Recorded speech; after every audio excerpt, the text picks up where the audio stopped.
Updates ని ఇప్పుడు brief గా చూద్దాం. వాల్తేరు వీరయ్య మూవీ ఓవర్సీస్ లో 2 మిలియన్లు రాబట్టింది. 3 రోజుల్లో 2 మిలియన్ల వసూళ్లతో దూసుకు వెళ్తోంది. కేవలం తెలుగు రాష్ట్రాల్లో 3 రోజుల్లో 34 కోట్ల నెట్ వసూళ్లు వచ్చాయని తెలుస్తోంది. వాల్తేరు వీరయ్యకి ఓవరాల్ గా గ్రాస్ వసూళ్లు 100 కోట్లు దాటినా నెట్ మాత్రం 34 కోట్లే వచ్చాయట.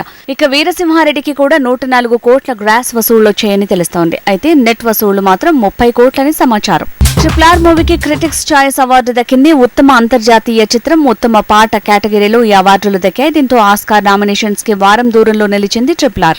ఇక RRR మూవీని హాలీవుడ్ డైరెక్టర్ జేమ్స్ కామెరన్ చూశాడట. 1 కాదు 2 సార్లు చూసిన సంగతి తేల్చాడు జక్కన్న. దీంతో ఈ వార్త ఇప్పుడు సోషల్ మీడియాలో వైరల్ అయింది.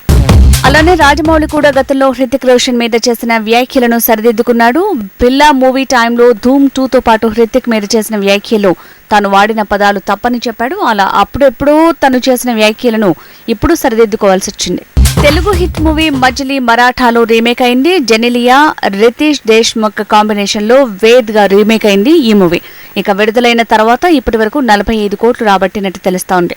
తమిళ మూవీ వారిసు అక్కడ 100 కోట్లు రాబట్టింది. తునువి కూడా 100 కోట్ల క్లబ్ లో చేరింది. అయితే ఈ 2 సినిమాలు తెలుగులో మాత్రం సోసోగా ఆడుతున్నాయి.